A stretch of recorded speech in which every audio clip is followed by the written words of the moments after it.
Thinking of investing in cryptocurrency? Then hope you know that Budget 2022 has levied tax on crypto income. Stay tuned for a complete guide on crypto taxation. Hello and welcome. I'm Jyoti, a tax expert at Clear. We are India's largest tax and financial services platform for individuals. Do subscribe to our channel to get clear explanation of finance concepts. In this video, I will make you understand everything related to crypto taxation. So, are you wondering what are virtual digital assets and why government has defined it in the Finance Bill 2022? So basically, the intent of government was to include all the digital assets which have a store of value, and so they have coined the term VDA and not cryptocurrency. In fact, cryptocurrency is included in the definition of virtual digital assets. So let's see what virtual digital asset is according to this definition. First, it includes any information or code or number or token which is not an Indian currency or any foreign currency. Next, it is generated through cryptographic means and it provides a digital representation of value which is exchanged with or without any consideration. Next, it functions as a store of value or a unit of account and includes its use in any financial transaction or investment, but is not limited to investment schemes and can be transferred, stored or traded electronically. So, non-fungible tokens and other tokens of similar nature are also included in this definition. Further, central government may include or exclude other virtual digital assets into this definition.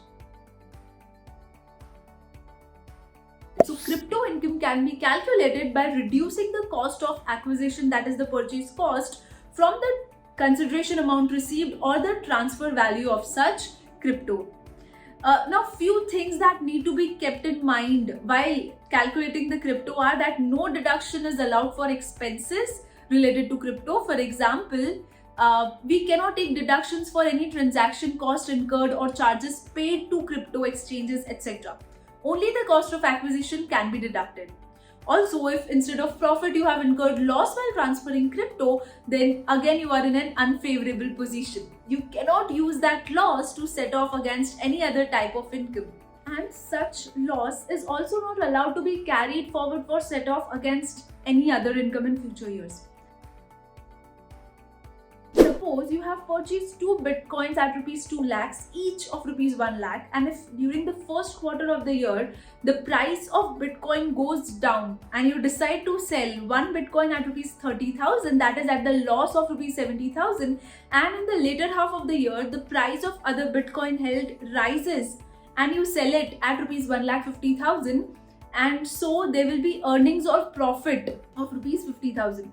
Now, for calculating the taxable income, you have to ignore the amount of loss of rupees 70,000 incurred by selling the first Bitcoin and calculate tax on the profits of rupees 50,000 by selling another Bitcoin. The government has announced a tax rate of 30% on crypto income. Now, considering the last example, you will be liable to pay tax at 30%, right? Hence, the tax is to be paid at 30% of Bitcoin profit, that is rupees 24,000.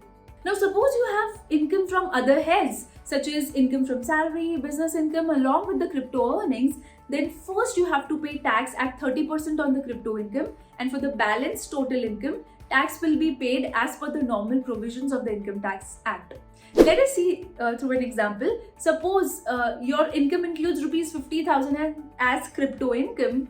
Also, you have other income such as income from salary, which is rupees 5 lakh, and other income or income from fixed deposits of rupees 50,000. Then first calculate tax on cryptocurrency income, that is 30% on rupees 50,000, and then calculate tax on the balance other income, that is 5.5 lakh, which you have to calculate tax according to the slab rate.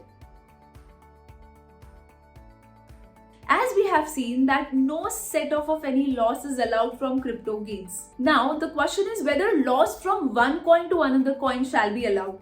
Now this is a grey area and we believe that such set off must be allowed. However, the way the law has been worded, it shows that the government intends to link such income to that from gambling, horse racing, crosswords, or lottery income. And in such income, no law set off is allowed and a flat rate of 30% tax is levied. So till we receive any further clarity from the government, we proceed by assuming that no such set off of laws will be allowed. More clarity is required on this aspect from the government authorities. Secondly, the law also states that laws cannot be set off from any other head, such as gains from sale of equity, mutual funds, or property, etc., won't be allowed for set off from loss of the crypto income.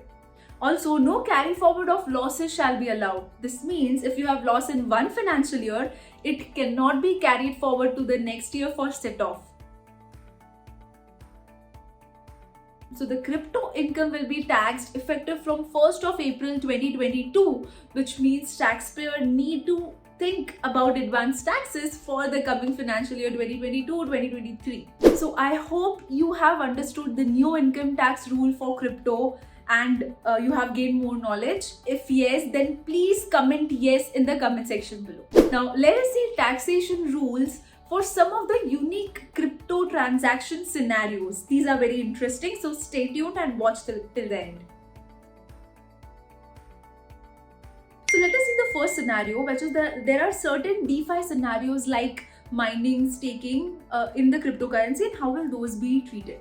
Sadly, the budget has not clarified or detailed any of these scenarios, and any income from such scenarios like staking, mining, lending and borrowing is not clarified in the budget. However, we feel that interest income or passive income generated from staking or lending can be reported as income from other sources and can be taxed according to the normal slab rate. But due to lack of clarity, we advise you to take a help of an expert and go ahead and book a consultant before you pay taxes. Second scenario is how will airdrops be taxed? I hope you know airdrops. Airdrops are usually the cryptocurrencies that are dropped into your wallet. Basically, these are done to promote a particular or a new cryptocurrency. Now, according to income tax, it feels that airdrops will be considered as gifts and will be taxable as gifts. That is, any value exceeding rupees 50,000 in a financial year will be taxable in the hands of recipient. Another scenario is what happens when there is a fork. So forking is basically, suppose you have one Bitcoin and post a fork, you will have two Bitcoins, that is one Bitcoin and one Bitcoin cash. So basically in forking, you receive a bonus Bitcoin. There will be no tax payable at the time the investor receives a bonus Bitcoin post a fork. However, at the time of sale, 30% tax will be levied on the total sale price less the cost of acquisition. Now the cost of acquisition of the bonus Bitcoin will be taken as nil, as obvious. Let us see this through an example. Suppose the original Bitcoin has a profit of rupees 300, that is rupees 400 sale minus rupees 100 cost. Whereas in case of bonus Bitcoin, the profit is rupees 400, that is rupees 400 sale and 0 cost. The investor will have to pay 30% tax, that is rupees 210 on the total profit of rupees 700. The next scenario is what happens when the transfer of Bitcoins happens in the same personal wallet. So there will be no tax if the transfer is being made from one wallet to another wallet of the same person, since the digital assets has not been actually transferred from one person to another person. Now the next scenario is suppose you have won few coins by playing games on some blockchain. In this scenario, two taxable events will arise. Firstly, 30% tax will be levied on the market value of the coins which you receive at the time you win that game. So the next taxable event will arise when such coins are further sold or transferred. Again, tax rate of 30% will be levied after deducting the cost of acquisition at this point. Now the cost of acquisition here would be the market value of the coins considered for paying tax at the time of winning of such game or the lottery. For individuals, they are covered under the new tax laws. Not only will they have to pay tax on the crypto gains, compliance will also be required for deduction of TDS before giving consideration to anyone for transfer of crypto. Even if you are minor and earning income from trading of crypto, you should prepare to pay taxes and file your income tax return, because the income which is earned by one's own skill or knowledge is not clubbed and is reported in the individual's own return. The next important thing is to understand is that if you have purchased Bitcoin from exchanges outside India and transferring it to Indian exchanges, the question of calculation of cost of purchase will always arise. Although there is no specific guideline in this aspect. So what you can do is you can convert your dollar value of purchase into your Indian currency using SBI rates for conversion from USD to INR. Moreover, now if you are a business and accept crypto for sale of goods and services, in this scenario, the government has not clearly defined the situation where the crypto is accepted in the place of currency. In fact, the government has been clarifying that virtual digital assets are not currencies, and therefore a payment of goods and services via crypto will qualify a transfer of crypto.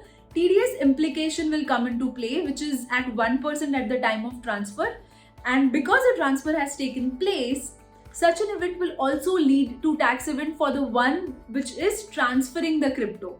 And now the business who is accepting the crypto will have to report receipts of the fair market value of the crypto which is accepted towards providing goods and services. And when further the business sells these cryptos in any manner, again an event of transfer of crypto will take place and tax will have to be paid on such transfer. So folks, hope that you have taken a note of all these tax implications of crypto. It will help you to avoid any non-compliance.